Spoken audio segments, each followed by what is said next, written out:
Sikap kita duduk. Assalamualaikum warahmatullahi wabarakatuh. Waalaikumsalam warahmatullahi wabarakatuh. Apa kabarnya semuanya?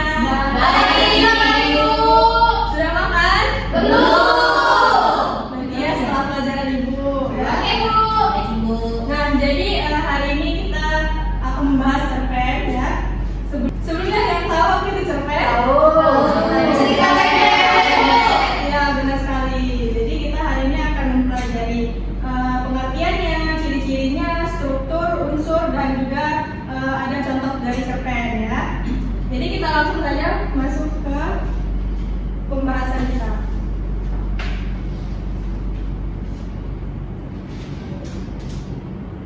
Yang pertama itu ada pengertian dari cerita pendek ya. Jadi cerita pendek itu adalah atau sering disingkat cerpen, yang artinya karya sastra dalam bentuk tulisan yang mengisahkan cerita fiksi secara singkat, jelas dan ringkas. Cerpen biasanya menceritakan permasalahan yang dialami satu tokoh saja. Jadi kalian sudah mengerti belum apa itu cerita pendek atau yang disingkat dengan cerpen? Iya, Bu. Mengerti, Bu. Oke, langsung saja ke pembahasan selanjutnya. Nah, di sini ada ciri-ciri cerpen. Cerpen itu bersifat fiksi atau hanya khayalan belaka atau imajinasi penulis yang menceritakan cerpen tersebut. Kemudian yang kedua, hanya fokus kepada satu tokoh saja. Nah, cerpen itu biasanya hanya fokus kepada satu tokoh saja karena cerpen ini biasanya tidak lebih dari 10.000 kata penulisan. Kemudian alurnya itu bisa ditebak dan cepat. Dan yang terakhir dapat dibaca dengan sekali duduk karena cerpen tersebut biasanya tidak lebih dari 10.000 kata cerpen itu. Kemudian ada struktur cerpen. Yang pertama ada orientasi atau awal ceritanya, kemudian ada komplikasi atau masalah muncul, lalu resolusi atau permasalahan yang akan selesai, kemudian ada koda. Koda itu adalah pesan moral. Dan sudut pandang dan gaya bahasa itu adalah pelengkap dari struktur cerpen tersebut. Kemudian ada unsur-unsur intrinsik cerpen. Yang pertama ada tokoh. Tokoh itu adalah orang atau hewan yang terlibat dalam cerita. Kemudian ada latar. Latar ini adalah tempat dan waktu terjadinya peristiwa. Kemudian ada alur. Alur di sini adalah rangkaian peristiwa dalam cerita.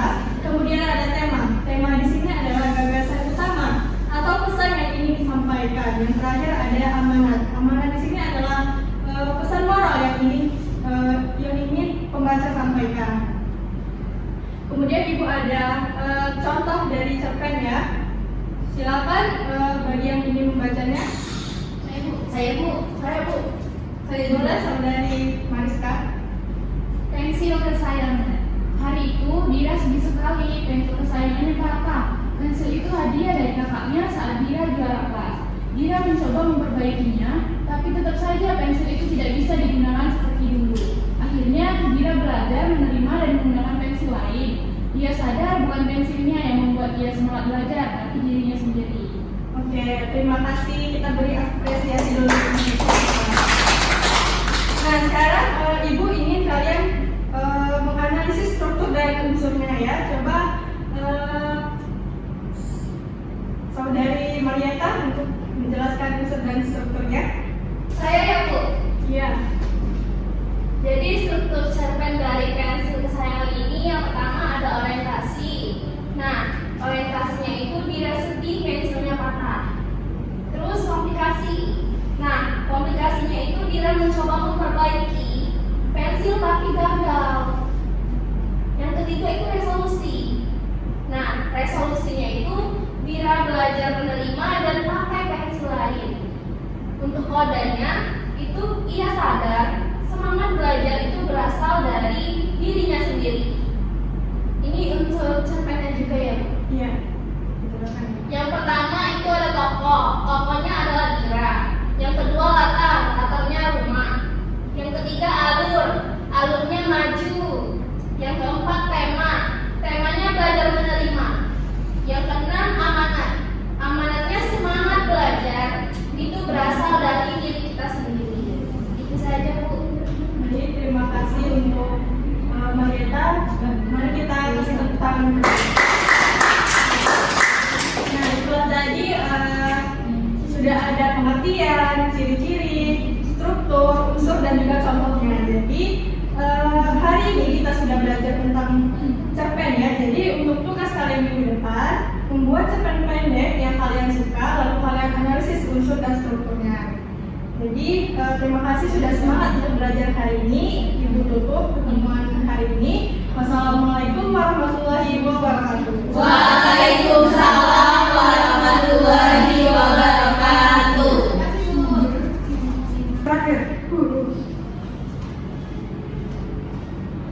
Assalamualaikum warahmatullahi wabarakatuh. Waalaikumsalam warahmatullahi wabarakatuh. Selamat pagi semuanya. Pagi, Bu. Oke, nah minggu kemarin kita sudah membahas mengenai cerita pendek. Nah sekarang ada tugas kan? Ada. Nah tugasnya itu adalah membuat cerpen yang kalian suka dan analisis unsur dan strukturnya ya kan? Ya. Nah bagi anak-anak yang ingin membacakan, silakan. Oke, silakan Marieta untuk membacakan cerpennya. Judulnya itu Secangkir Coklat Hangat. Di sudut ruang tamu yang sederhana, air aduk menutup. Hujan turun deras di luar menatap jendela dengan gemercik yang dingin. Ibunya datang membawa secangkir coklat hangat diletakkan di atas meja kecil. Aroma manisnya memenuhi ruangan. Aira menatap coklat itu tanpa berkata apa-apa. Sejak ayahnya pergi merantau, sore-sore begini terasa lebih sepi dan dari biasanya. Aira, kalau rindu ayah, nggak apa-apa kok bilang ke ibu, kata ibunya lembut.